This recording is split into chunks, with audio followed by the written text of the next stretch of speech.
Places, everybody.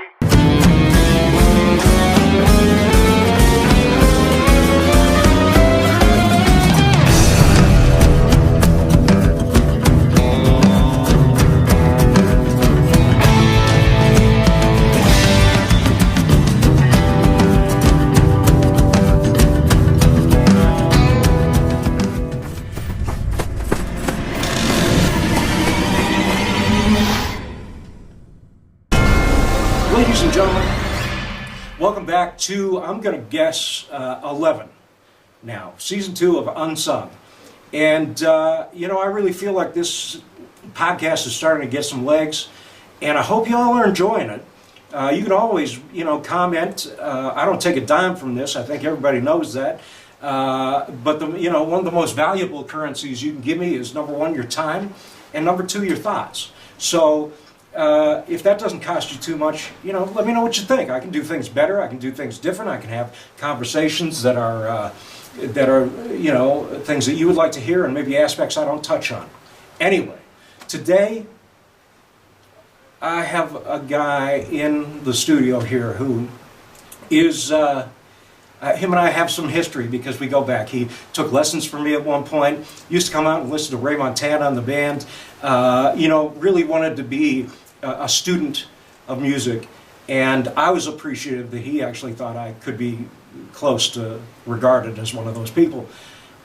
He's a beautiful, benevolent soul, although I know some of his friends like to chide his ass.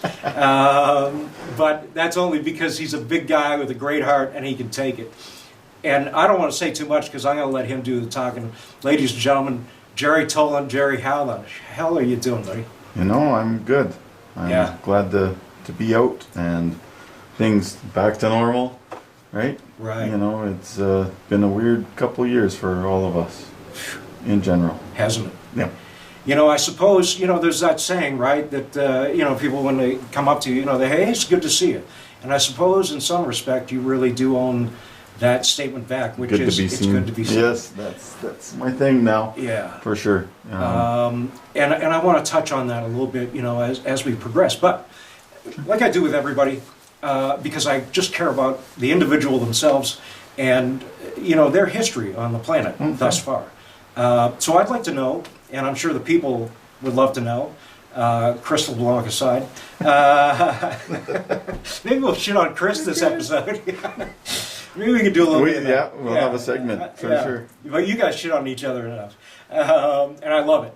I love it. It is pure comedy, the two of you guys. That's what friends are for. Yeah. And I know Chris. I've worked with him a couple times. Beautiful guy, beautiful player. Where were you born? I was born in Creston, BC, in the Kootenays. Yeah. Little town. My family's all from there. So I moved out to Cranbrook after Creston. I went to junior high school out there. Well, I shouldn't say that. I went to elementary and then into junior high. And then I came to Calgary in grade 9. We moved in with my musician grandparents. We lived in their basement and they were, Ted. And I've been out here ever since.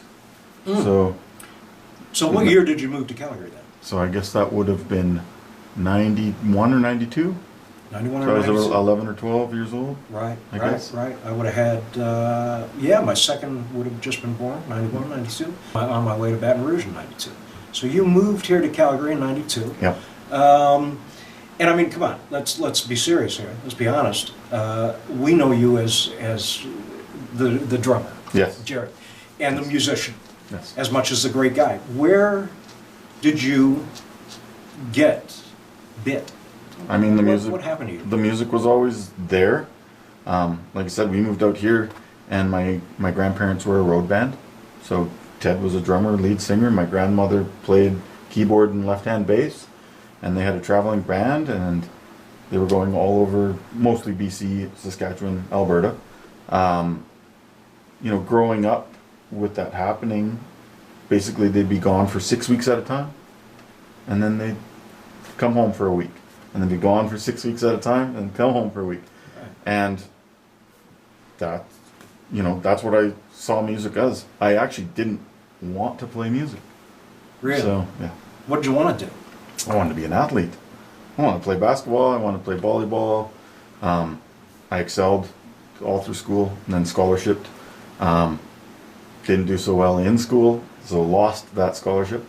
Went back and coached for a while. All while my family still wanted me to be a musician. Interesting. See, that's another thing I think you and I have in common, not just the drums, but the fact that we were shitty in school. But hey, I think sometimes that's an artist's plight. For sure. It's the way we're going to go. 100%. You know what I mean? I mean, if you can't entertain us, get out of the way. Yeah. 100%. Yeah, and that's a great thing. So you didn't want to play, but of course you ended up playing. So how did that actually materialize? You know, the lifestyle, watching my grandparents leave and sort of the dynamic of them leaving was always an issue for the family because we never really had, you know, a stable base. They had a son who was also a well-known drummer, my uncle Theo Peer. He was a BC CMA Drummer of the Year, country drummer. Another influence that got me going into it, but also part of the deterrence of why I waited so long. So just being gone, right? Being gone. I always pictured myself as a present person, stable, all of those kind of things. I would work a 9 to 5 and that would be my life. Right, you would have been happier than a pig in shit. Yeah, would have been fine. Yeah. That didn't happen. So essentially I graduated high school and I coached volleyball and I did some other things. I had 0 qualifications to do anything. I worked some really hard jobs. So with working those really hard jobs, I went, these sticks are awfully light. So, yeah, they are. yeah, You know, that's why we don't use hammers. exactly. Yeah. So, I mean, I guess I would have been in my 20s by the time I started. And a little bit before that, I was going out with my grandfather to watch people like you. Did your grandfather then come out to some of the gigs? Yeah. He did. Oh yeah, like Ted and I, that was our thing, was one, going to gigs. And then it kind of became a thing where I started going to their gigs. And I found my grandfather a lot more interesting. You know, the disconnection from them being gone and stuff like that, kind of, when they were on stage, it was all smiles, you know? The people on the dance floor were always smiling. The people at the bars were always, hey, Ted, or hey, Carol, and, you know, there was this sense of, like,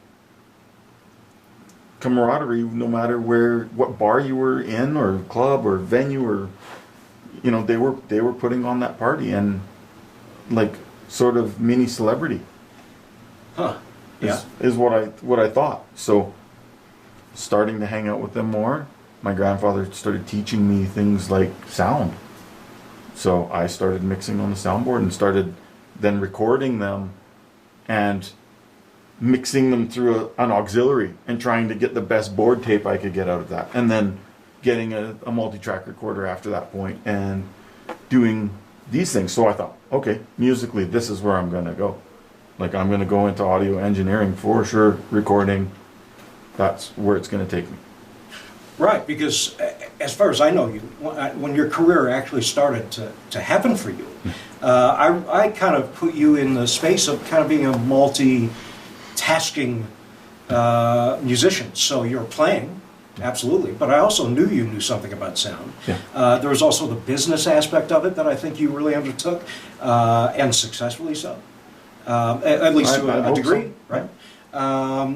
And so that's phenomenal. How old would you have been when you were coming out to, like, what is Mikey's now? Remember there was Yeah. that club, and I remember you coming out. Used to be Mike's Pizza, I think, is what it was called at the time. Was that not? Man, yes. I believe so. Anyways, I think you guys had like a Monday night, and my grandfather listened to a lot of jazz. Like, he played country music, but his thing was jazz and funk and fusion and blues, whatever, you know, anything other than essentially country is where he wanted to be. So once I started showing the interest of, like, man, I really like the music, he started taking me out. And then I got to start watching guys like you, and all I did was watch. Like, I was a very rudimentary player. I couldn't, I was scared to get on stage, never sang. I would just sit and take it in. That was my thing for a lot of years. Yeah. So I must have been 18. Not to interrupt you, but no, I was must going to have ask been you. 18, 19 years old. Never was on a stage. Right. No. And, I mean, really, primarily, those are my first recollections of you. Yeah. I remember seeing this guy, and, now that you mention it, I remember your grandfather. I remember you guys sitting together, and you and I just having great conversations. You would ask me, what am I doing here? If I teach, what does it take? Yeah. How hard do I have to practice? How long do I have to practice? But I remember that being so valuable to me because, I was glad somebody was asking me those questions, and I hope valuable to you. Yeah. Oh, I mean, those were some of the, actually, I would say the most influential gigs I'd ever gone to with Ted. I mean, I met a ton of people, and I already knew a lot of people in the country scene just because my uncle and my grandfather were already there, and my grandmother. Going to see what you guys were doing really kind of threw me down the path. So I think it worked out that my buddy Sean actually booked the first lesson with you. Huh. And he asked if his friend Jerry could come and sit in on the lesson. And that was me. Because I had told Sean, like, there's this guy Gavin, and he's amazing. And Sean was already a good drummer, rock drummer. And we went to it, sat down in one of your lessons, and you allowed me to be there. And I'll never forget it, because Sean's a rock guy, you're jazz fusion funk, like, conceptual genius. And I remember sitting down in that lesson, and you taught us. I remember it to this day. I don't read music still. I still just do sticking patterns, and essentially I've got just years under my belt now, and I can play. But I remember it was jazz ride, to maintain jazz ride with your right hand, and then there were like 3 patterns with the left hand, and you had to be able to play the jazz ride over. It was just a simple backbeat on the left hand, and it was just that, and then it went into to be able to play a double over top of jazz ride. 1 note, 2 note, 3 notes. Yeah, that's all it was. Mm-hmm. I think Sean threw his lesson in the garbage. I fucking kept that piece of paper for I don't know how long, and I practiced that. Even though I wasn't a jazz guy, I knew I would probably never be a jazz guy, but I'm like, I need to have that separation. Like, and I remember you said, like, this is one of the most important figures, and it's literally one of the most simple figures of jazz. Yeah. So, and I took that, and probably I didn't use it a whole lot, but I still remember it, and I practice it all the time at home. Like, it's still a part of my playing, which is weird, and but it's not part of my country playing. That's so cool, though. I mean, number one, I think it's totally uncool for me to be teaching jazz as a first lesson. I don't know, you know what I mean? Might have been bad medication that day. I don't know where the fuck that came from. I really think that you were maybe gauging if there was any independence, maybe, because at that time, like, the stuff you were doing was musically was crazy to me. So maybe that was your priority as, hey, I don't actually even really teach that much, but if I'm going to teach, there's got to be something there. Maybe Yeah, you were maybe I looking was for just that. feeling you guys out in that respect. You know, Yeah. like, what do they know? What don't they know? Yeah, I That's knew it. nothing. I knew nothing. Like, Yeah. my grandfather, I watched him every night. I watched you. I watched so many other players, but nobody actually really taught. So I just took things and made them mine. Right. So And yet, over that time, whether I put something on Facebook, like those lessons I was doing through COVID or whatever, it seems to me like you've always stayed in touch with that. Who's that guy? Gary Grace. Right. Remember I asked you for Yes. what the hell that thing was? If you could just send a video because I'd forgotten it. And what a great fucking stellar thing that guy did. He's Simple. monster. And all day long. And why, as a drummer, you think, why the hell did I never think of this? Like it's single-handed. Right. But that you sent me that video, and to this day, whether I'm playing that ZZ Top tune that he played it on, Yep. or I'm playing fucking anything that remotely comes close to it, that's your lick now. I'm spacing those 4 notes apart on the ride. Nice. And so in a sense, by proxy, you kind of educated my ass. Yeah. And so hey, I thank you for that. Number one, and number two, I mean, if I had any impact at all, I'm glad that didn't shut you down, but that it pushed you maybe a little bit. Oh yeah, 100%. Yeah. Like there was no doubt after that first lesson. Maybe you weren't the right teacher for me at that time, because that's the only lesson I've ever taken in my career. Well, then I was the only drummer for you. Yeah, you were literally my only drum teacher. But I've watched you over the years, right? So I've just been always in awe of what practice and study and hard work can do to make a master. I don't consider myself a master in any form. I'm a guy that plays drums for money, right? I sing songs for money. I'm not a great drummer. I'm not a great singer. I can hold my own. I enjoy it. I love it. I love mixing sound. I love hosting parties and putting on events. To me, like that's what I am. The amalgamation to make that person's party is what I've become. Not necessarily one thing or the other. People hire me, which is great. I think it's more, I learn the songs, to the best of my ability. I'm a good hang. Probably give them a PA for free, right? If they're hiring me for their gig. But, I mean, I get there's more to it than that, but that's the way I've always kind of saw myself in the music industry. It's like I'm here to make the party. It's your party, not mine. I'm making money off it, but it's your party. So look, I mean, I want to take it back just a little bit Yeah. because we're talking about, Mike's Pizza or whatever the hell it's called, and then all of a sudden I don't see you anymore. Yeah. And for me, you kind of became this enigma. You floated away Yeah. on a stream of my subconscious, and I didn't see you for a while. Yeah. So when you can explain where you were during those times, Sure. if you were in the desert for 40 days or 40 nights, not to put any messianic connotations to you, Sure. but what happened there, and then when you did arrive on the scene, because I also remember that, Yeah. not specifically, but tersely in general. Here's Jerry Toland.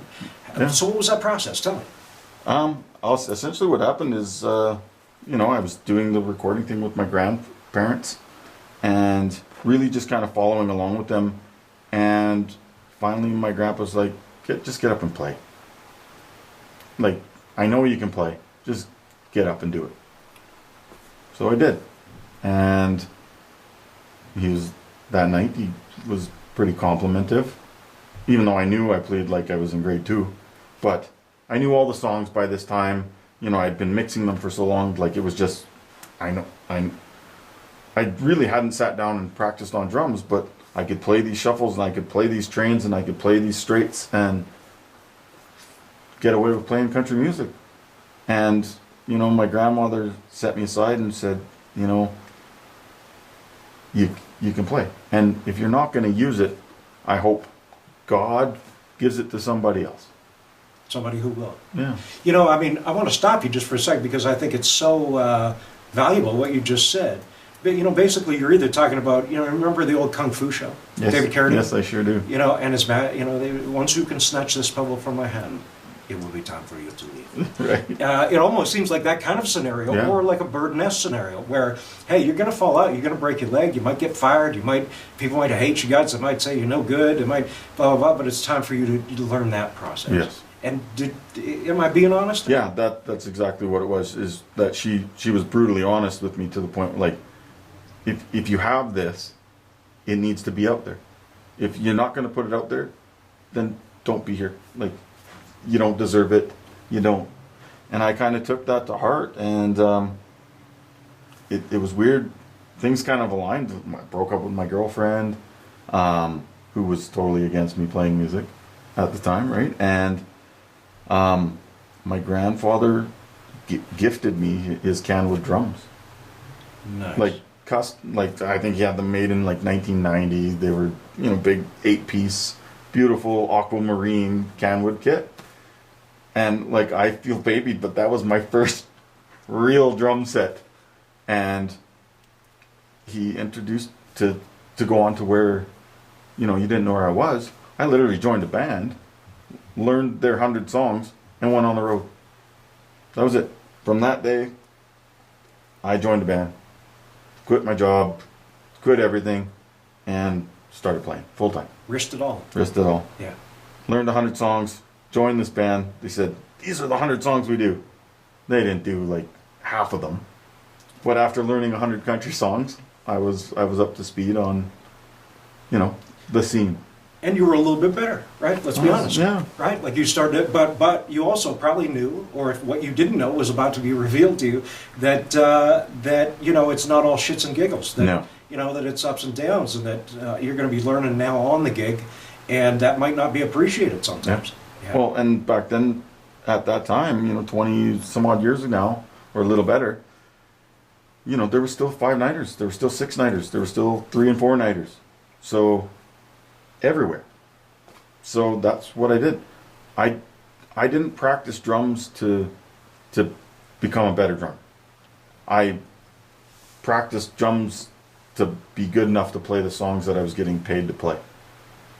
That's kind of the way I've always, you know, interpreted my drumming career. Is like I play songs for money, right? Right. So it's a weird thing, because I love drums. I love everything about drums. I've watched every drum video that you've probably seen. Maybe not as many as you've seen, but I've watched them all, right?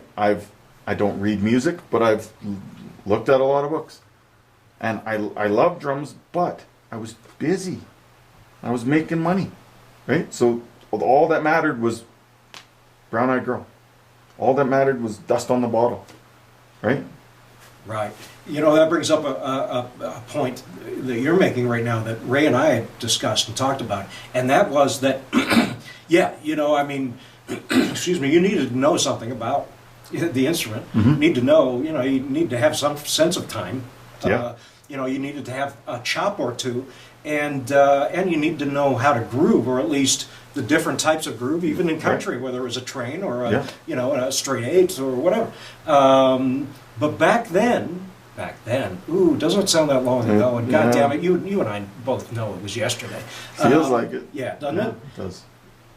You could work your shit out because you were playing all the time. Yeah. Every night was essentially a paid rehearsal, but you know, we'd add these songs every week, and by the weekend, we played them tight, and we were a band, right? Like, so we were constantly bringing in new material, and that was my learning of drums. It's like, oh, this new Keith Urban song, Chris McHugh is playing this chop that's not like any other chop that has been played in country, in my opinion, at the time that Keith Urban was coming up, and Brad Paisley and all these guys, and there's some cats that were playing on these tracks that were playing stuff that wasn't quintessential country stuff, right? So I really gravitated towards that because it made me feel like I was becoming a musician, essentially, and we could take these different stylistic approaches and put them in country music, and I was all over it. Like, new country for me, I was all over it, because I felt that there were Latin pieces, I felt there were rock pieces, I felt there were jazz pieces in that simple country song. Yeah, there were elements of those things for sure. I want to ask you a question here, because as you're talking, I can't help but think of things as you speak, Oh. which is a good thing. Makes you a good orator. Mm. And that is, correlation is causation here. I'm not trying to make a fallacy. But I do want to ask you one thing, and that is, and it's hypothetical, Sure. but if you would have maybe been down to the state of what music is necessarily today, which is a Friday, Saturday, kind of, if you're lucky, you know, that it's a jam culture more than a gig culture, necessarily. Do you think you would have stuck it out or had the ability to get good enough had you have started in this paradigm? Right. I think yes. I mean, for me, it was the money and the being busy took me away from what I really was should have been passionate about, which was, you know, learning the styles and learning how to read, and all of those things I think would have made me, I think I would have gravitated to more being a drummer. I don't think I've expressed myself. Okay. Would you have stuck with it if you couldn't make that money? If you couldn't play 6 nights, and I guess it might even be an unfair question, but hypothetically so, if you started today where you're down to 2 nights, would it be worth your time to have taken the journey that you could have when it was 6 nights and you could make money? Yes. You know, I think I would have dived into it even more, you know. There was a pressure and a stress that came with playing 6 nights and all of these kind of things, and realistically I always just wanted to be practicing and getting better and to feel like I was an accomplished musician. Like, making money was one thing, but I also wanted people to go, that Jerry's a motherfucker, right? Like, I always wanted that. Hey, Chris LeBlanc says that every Tuesday. Right? Like, yeah, he does. But yeah, I wanted that feeling. Like, I wanted to walk into a room and someone go, that's Jerry, and he's a motherfucker. When I would walk into a room and I'd see you playing, I'd go, anybody that was with me, I'd be like, that's fucking Gavin, right? No, and honestly, like that. But you put in that kind of time, like that. It's just admirable. Yeah, I did. I did because, you know, I actually, you know, I mean, I was born before you. I come before you, and I had probably opportunities that would have preceded your date. Right. You know, there's just more opportunity. Plus, you know, I moved to the States. I was able to record over 100 records and do things like that, you know, are pretty unheard of now. 100%. Especially in local geographies.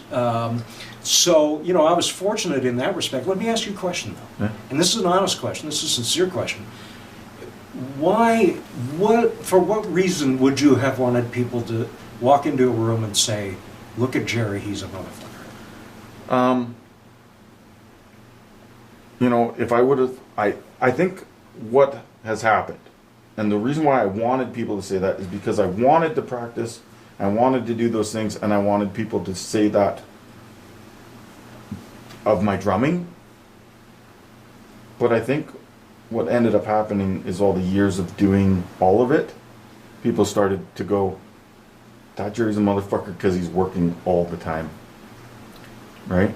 And I think I've established that sort of motherfucker status because of that, not because of drums necessarily. Right, and of course we're speaking about two things now. You're talking about the artistry of drumming is something that you wish you would have been known for as the motherfucker. Yes. As opposed to the motherfucker that you became because of necessarily a benevolent and distributable side, business side of the acumen that you had. I was always working, right? And people were always going, how are you always working?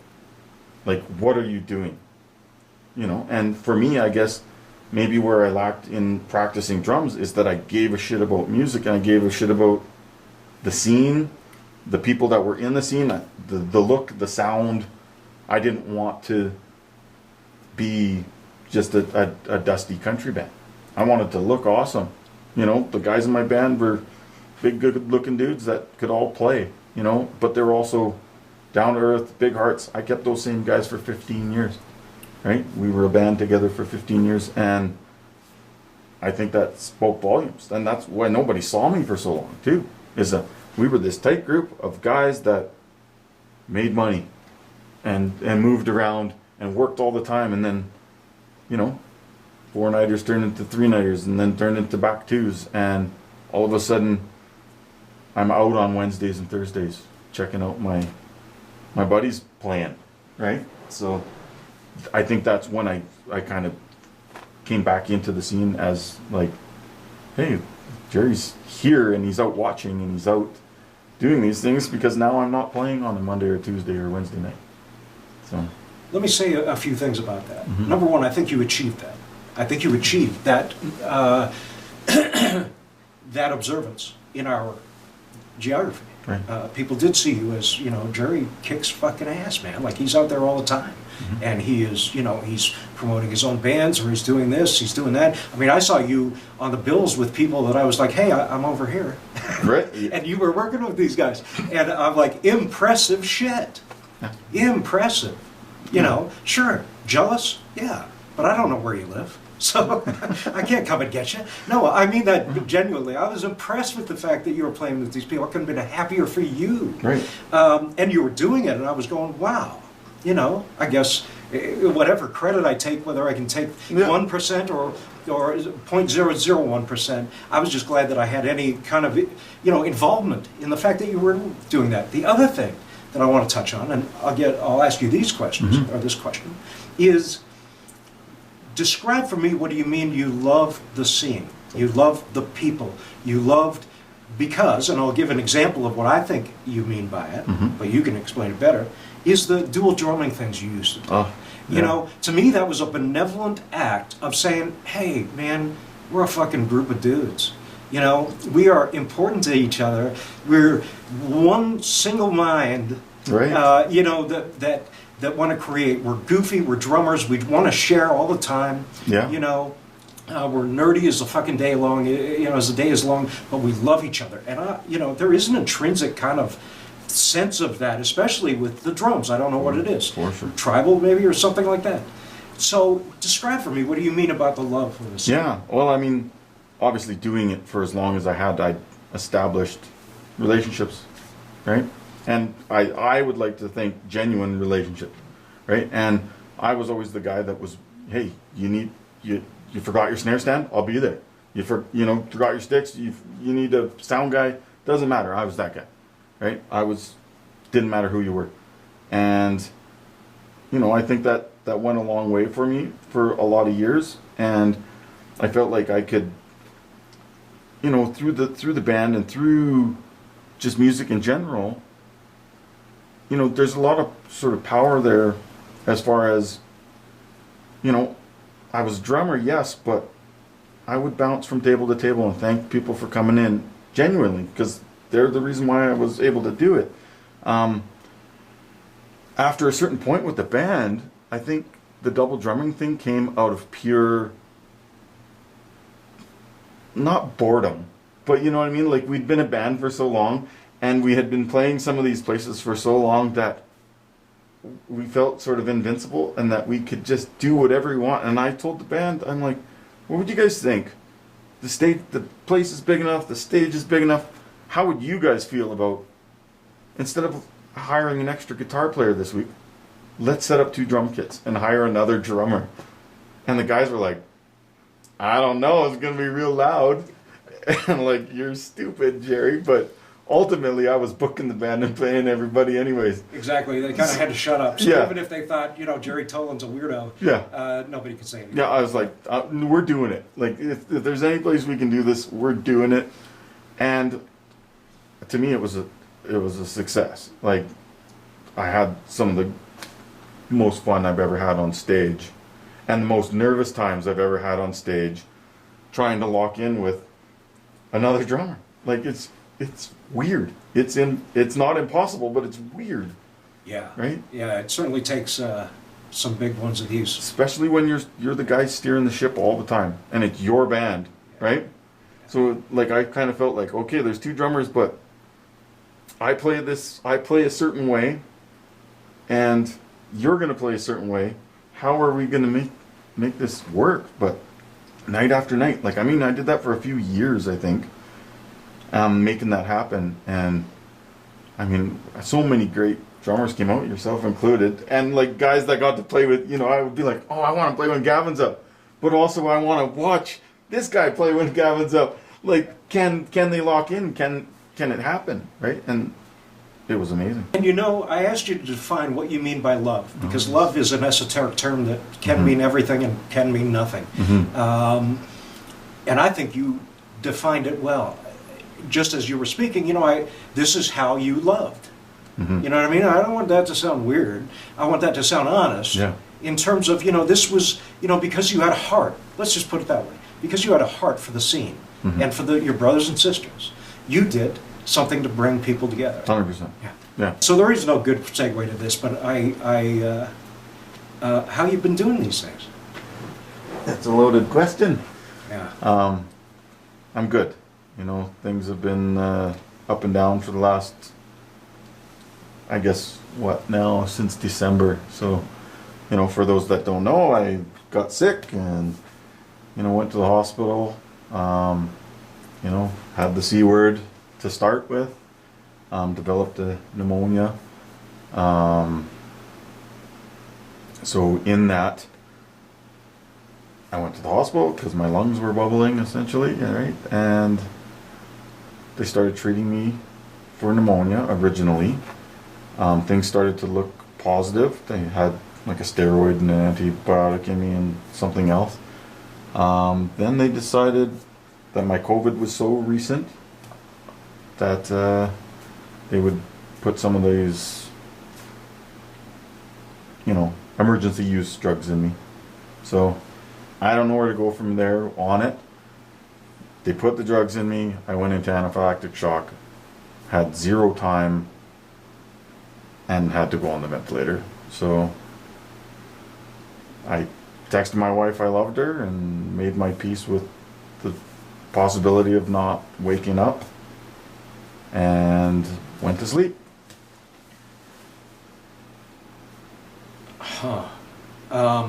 If I don't get as emotional as one might hearing these words, it's only because you and I have talked about this as early as last week. So I might be better actually at dissecting what it is you're saying, because I think when I first heard it, my mouth was open the whole time, and it was hard to comprehend what you were telling me. Because for one thing, you know, you never think you're going to lose anybody in your life. You know, you think that this guy will always be around. I think in your case, nobody ever would have suspected that we need to worry about you. Yeah. So are you saying, because you did go into the hospital then from COVID, you had COVID, your lungs were bubbling, meaning there was fluid, obviously, in your lungs. And so from there they put you on COVID medication? Yes. Yeah. So there was a couple different meds that I was on, but immediately after receiving, I was on 2 different things. I was on something that was called remdesivir, which is one of the treatments, and another one is a combination of monoclonal antibodies, and it's called Region-Cove. I'm not exactly sure which one sparked the reaction, but nonetheless, right after it happened, my hands swelled up really big. The nurse came in and said, "How you doing?" And I said, "Not so good." Then my feet, and then my throat started to collapse and close. So it was kind of like, oops, let's send you to the ICU.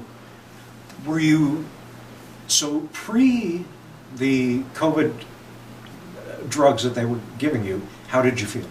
I was progressing. So with just whatever they were doing for the pneumonia for the first 3 days, I was getting better. I'm just going to, sorry, I'm going to stop right now just because I want to address the camera, and I want to say that this is not, number one, an anti-vax show. I'm taking one person's experience. If you do have COVID or you think you have COVID, I believe I'm obligated by YouTube to tell you to get vaccinated and seek medical attention. I don't think I would say anything but that, but we are delving into an actual story here that may be slightly askew as to your current understanding of how COVID and the world works. So I just wanted to mention that. Fair enough. And my understanding was the same. So as a family, we were waiting. You know, our daughter's 10, my son's 13. You know, we weren't sure where we needed to be and how long this whole thing was going to play out. We weren't in a position where we were going to lose our jobs or be suspended from work or have any of these issues some other people that were experiencing maybe with that were anti-vax. We were just not ready to vax, not anti. You know, after this whole, you know, scenario, now I've proven that my doctor's advising me not to at this point, just because of my reaction to these monoclonals or to this remdesivir or whatever it's called. You're not opposing vaccinations, you're saying in your specific case. In my case, that now I'm not able, just due to the circumstances of my outcome. So we'll get there. I want to get back just a little bit. You were okay. You felt like you were making your way through this. I did. Cool, right? You know, feel like shit, but I'm moving on. And you could sense that, I assume, in yourself. Yeah, I was ready to go back to work. I think it was 17 days of COVID, right? So ready to go back to work. And it was on the 17th day that they started administering? Well, on the 17th day, I was good. Like, I'd gone through my COVID process of loss of taste and smell, really sore muscles. I had the flu. My whole family had it. We all tested positive. So we were in COVID, right? We all quarantined. We did all of the things that we were to do. The experience with AHS is a nightmare to me, honestly. They don't really give you a whole lot of nothing. You know, hey, if it gets worse, go to the hospital, is essentially what you get. Treat it like a flu. So that's what I did. Right? So, yeah. So, all the days go by. 17th day, I get tested. I have to go to an AHS site and get tested. So I go get tested.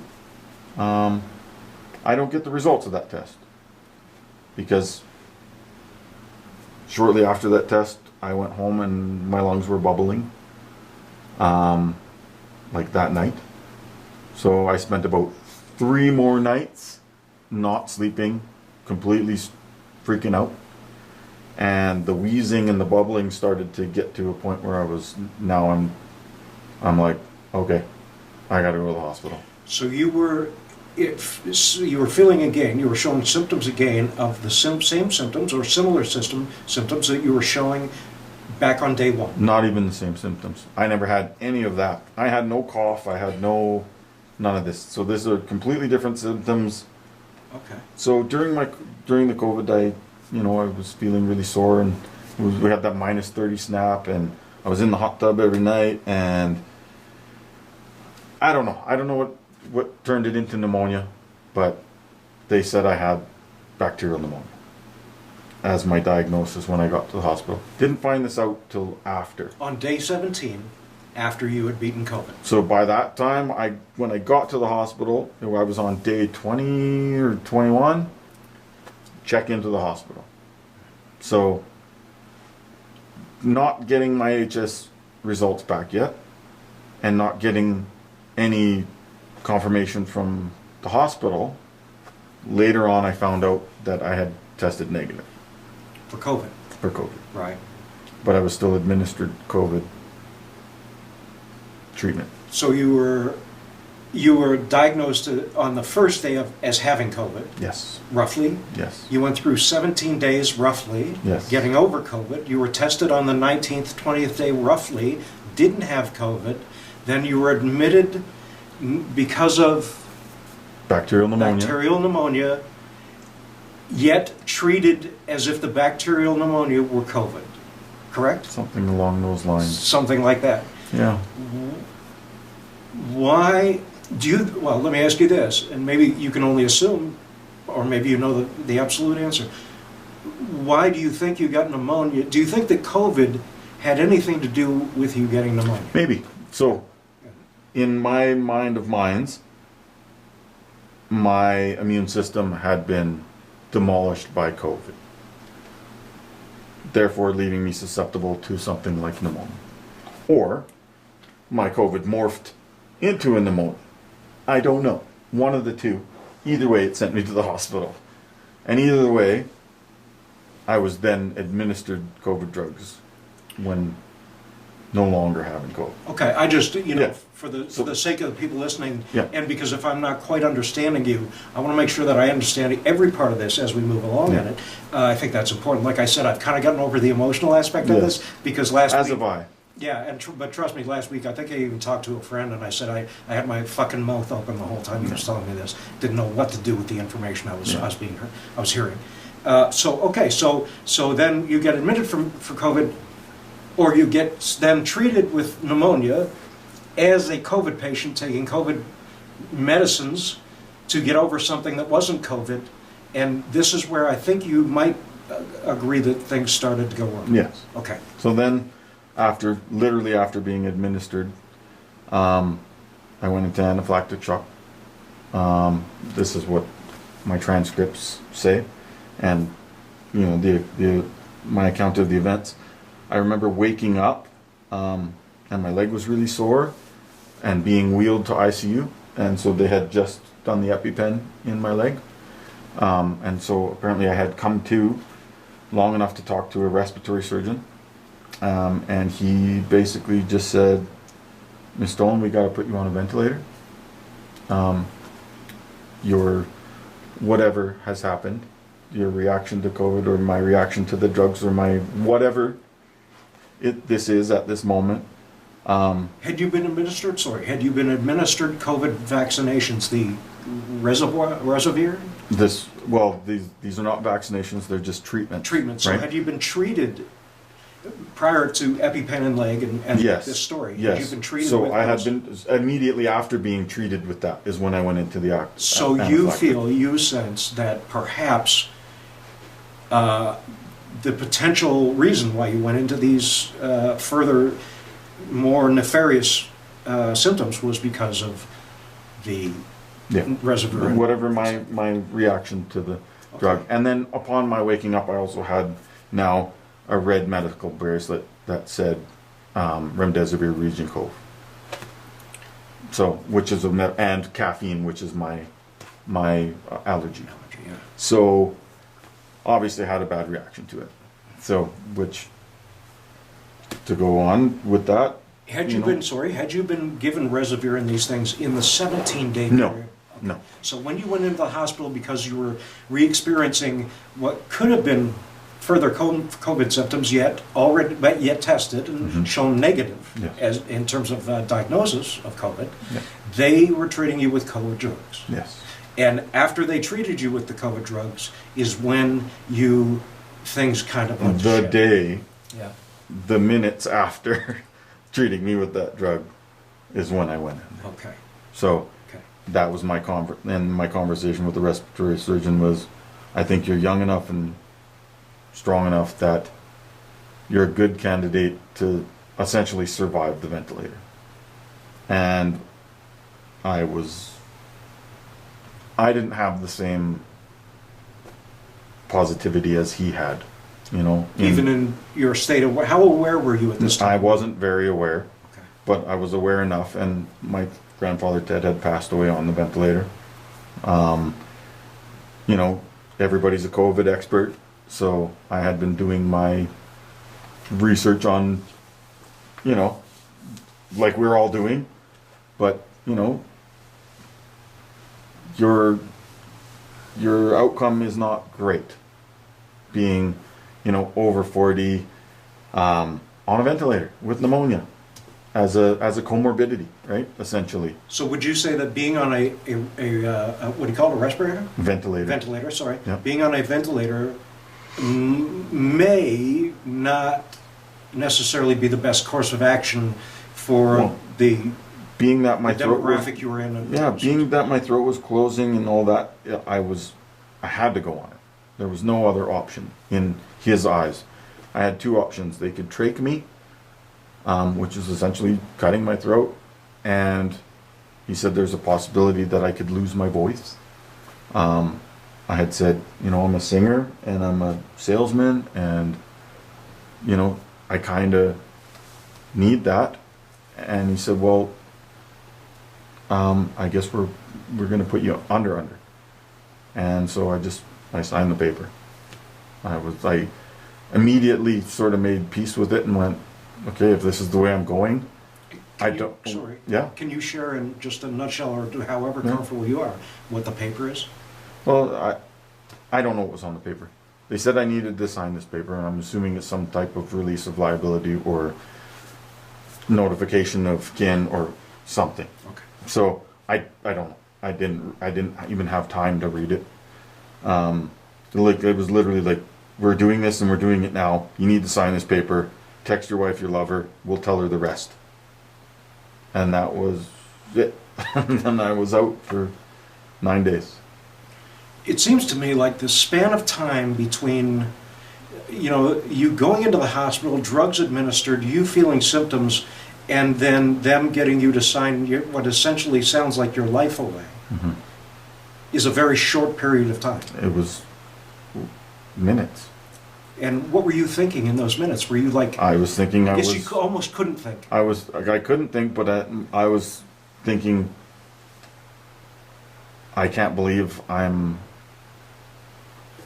at this time I still had COVID in my brain. So don't get me wrong, I didn't see my transcripts till after realizing that I had tested negative. So in my head, I am dying of COVID, and I have it bad. And I think in the general consensus of all of us out there, I'm Yes. speaking to the people watching this, we all, you included, because you had no Yes. other information at the time, that we thought that COVID was what you were suffering as greatly as you were from. And it very well be the vehicle that took me there, and I'm sure it was, right? Like, whatever happened to me, it happened fast. But I was on the mend. And after 3 days in the hospital, I was very much on the mend until I was given that. And then things went bad. And then you weren't on the mend. And then I wasn't on the mend. Yeah. So, yeah, essentially that's the scary part. Everything was black.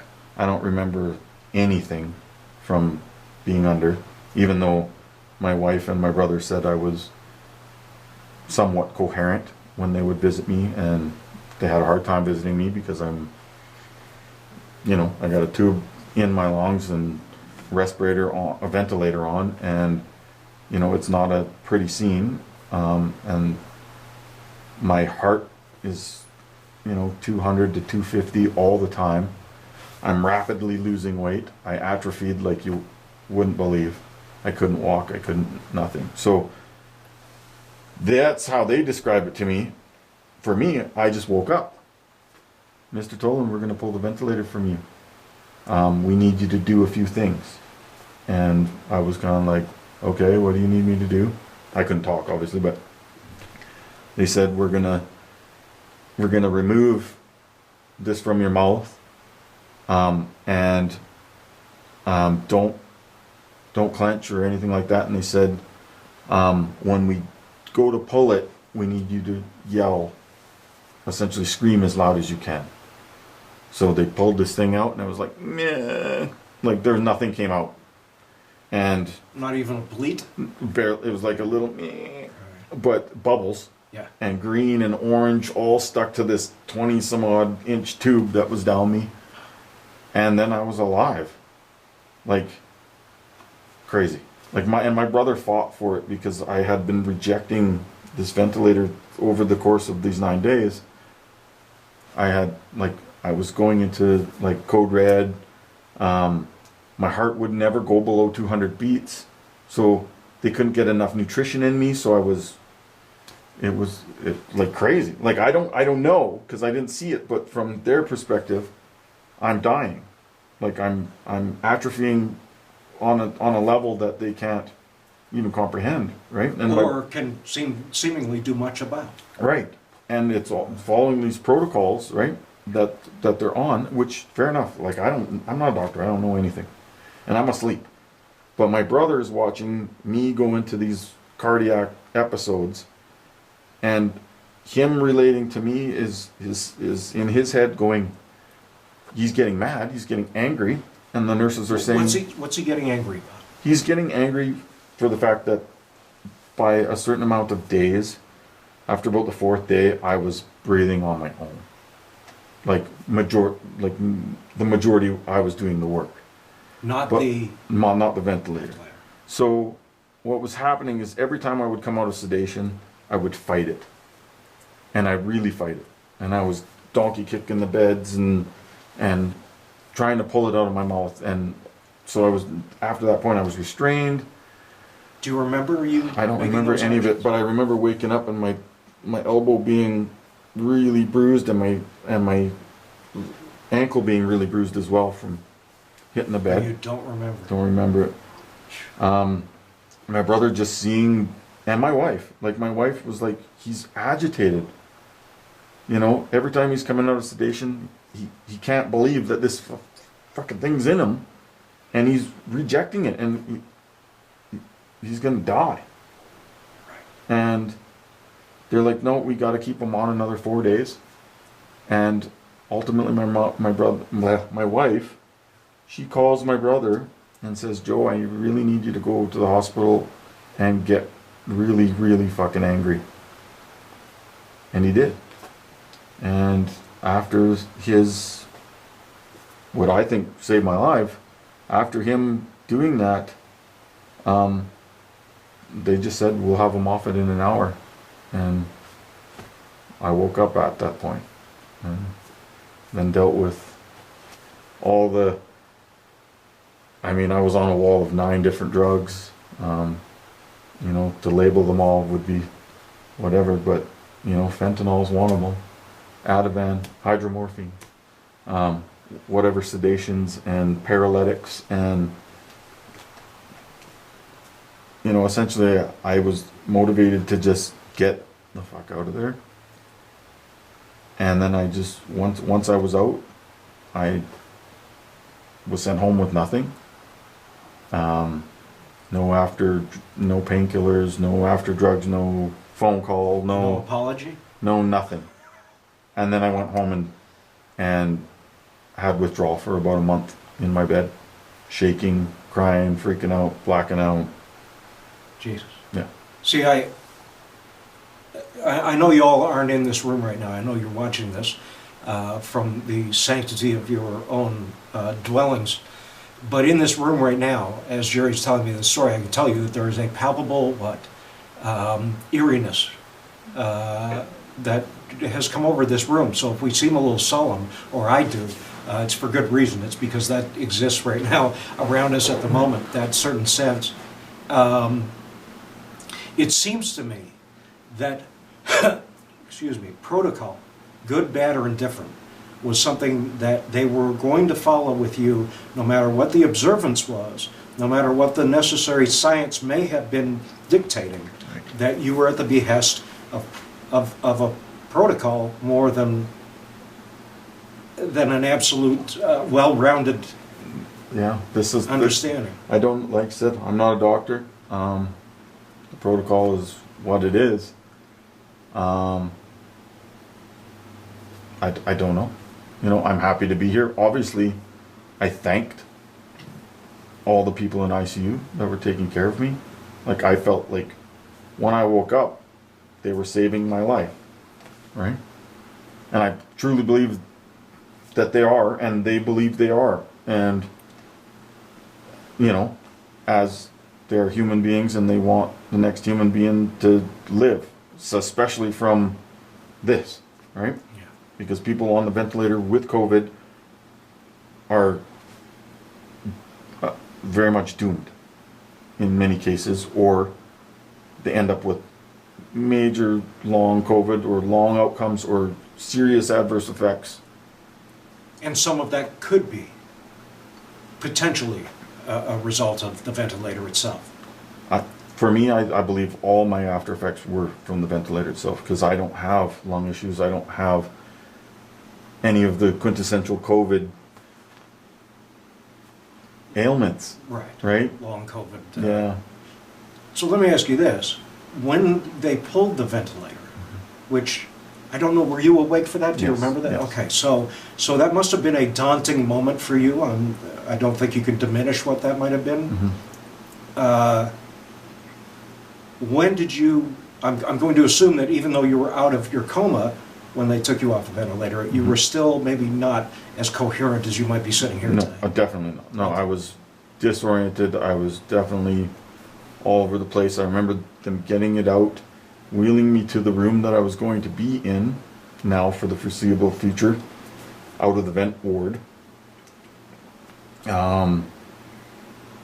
And I remember the nurse or the doctor coming to me and saying, "Mr. Toland, do you know what day it is?" And I said, "November." And they said, "No, it's December now." And I was very confused because in my mind, it was no time. From that time I signed that paper went black, and that 9 days that I was on that ventilator, no time had passed. Which in that moment of that realization, what did that feel like to you? There was a lot of things happening. Like I was definitely emotional.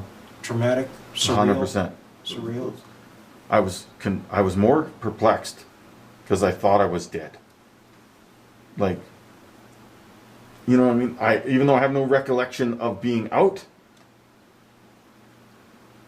my last thought before being out was, I am dead. Right?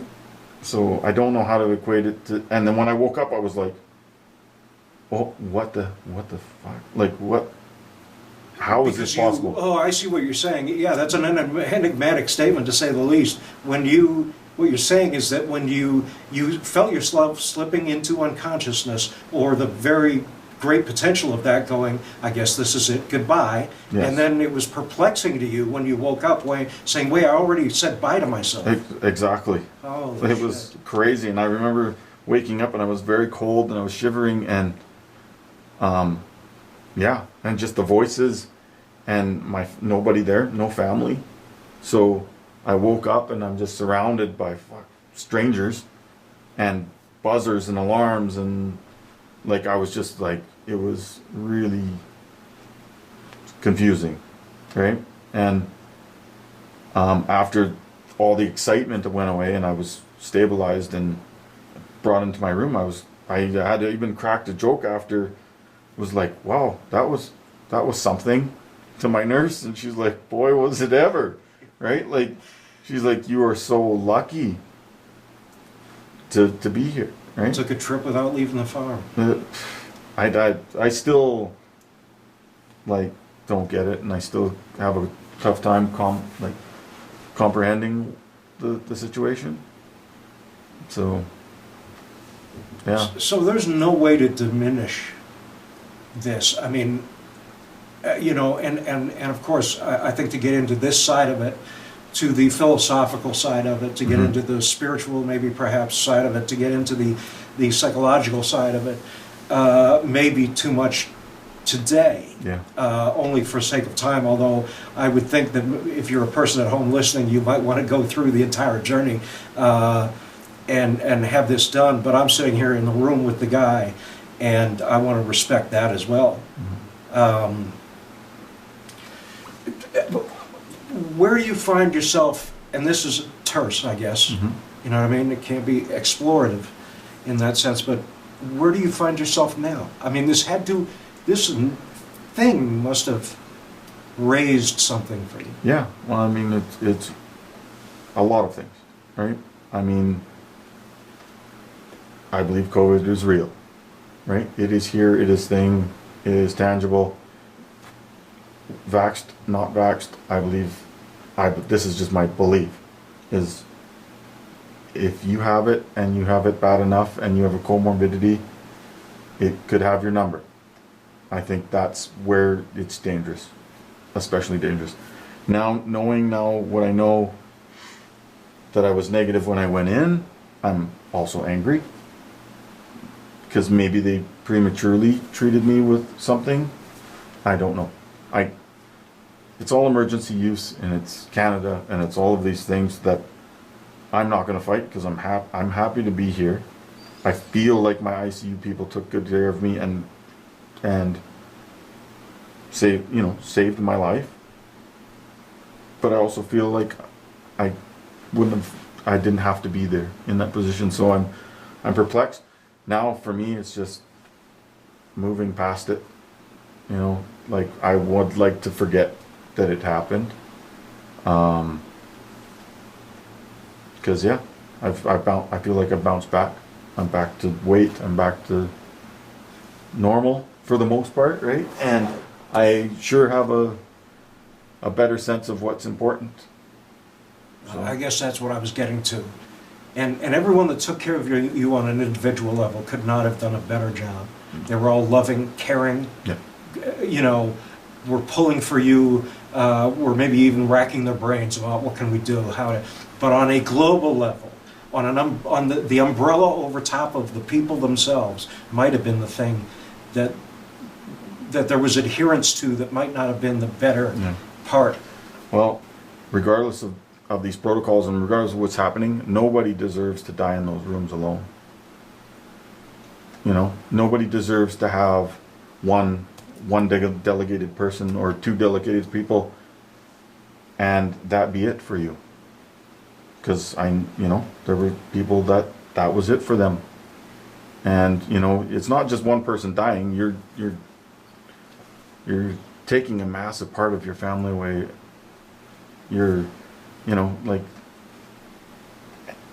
And I get that there's a pandemic. I get that it's contagious. I get all of these things, but we still have a life. There's still a life, and everybody has one, right? And it's not fair to die alone. When we say that there's no funerals anymore, you know, that people are, like I just got this impression, probably because I'm sitting here with somebody who's just lived through this, that you're right, somebody gives an entire life to their community, to their family, to, you know what I mean? And that is the most important thing when we come to the end of our lives, is our legacy. What have we left? Yeah. And I can't even say it the way you said it, Jerry, but for people to be laying in a room knowing that they're gonna die without that influence around them, that we can't give them that luxury or that right that they have constructed around themselves. I'm not saying it's illegal or an immoral thing. It's a horrific thing. It is. And if I may, I guess, I don't know where I put it. I wrote a little something about it, you know. I'm just going to read it because you can edit it if you want or whatever you want to do. But I wrote a little thing of like a thought when I kind of was, you know, at home withdrawing from all of this stuff. But basically, Please. Yeah. You're in a coma. It is nothing, just pure black. If you're lucky, you wake up. You grasp for breath. Your heart pounds in your head. Your eyes burn from not seeing light for so long. Your ears ring and brain throbs with no clue of what time or day it is, or even what's happened to you. You instinctively flail and tense every muscle to all your limbs to see if they're still functioning. Pure panic, then pain sets in when you see and feel yourself being restricted by all of the tubes, wires and hoses that are connected all over into your body. You try to focus, but the drugs completely cloud. You try to scan the room for a familiar face, but there are none. Just bright lights and masks and hands all around you. Loud beeps and alarms ringing with unfamiliar voices telling you to do things that you don't understand why. Confused by fear, you cry out for your loved ones, hoping to hear their voices. Over the commotion, only to realize that it's just you alone with strangers. Nobody deserves to be alone in the hospital, let alone die alone. And not to be mourned by their families and loved ones. Nobody. That's just a thought that I almost don't even remember writing this. And it was just drug talk or whatever it was, but No, It dude, was just- I don't think there yeah. was one bit of drug in that. No. I mean, and who can go there Yeah. with you? I think that's what you're saying. No one can go there Mhm. but the individual alone. No one knows that Yeah. reality. Yeah. I mean, I love you, always have. I remember the kid, I guess, Yeah. that came into the room and wouldn't leave because he cared so fucking much about this thing we call art and drumming and music. Yeah. Ladies and gentlemen, you don't put this kind of podcast away. You don't sign off a thing like this. I'll leave this shit with you, and you can figure it out. I hope you come back next week.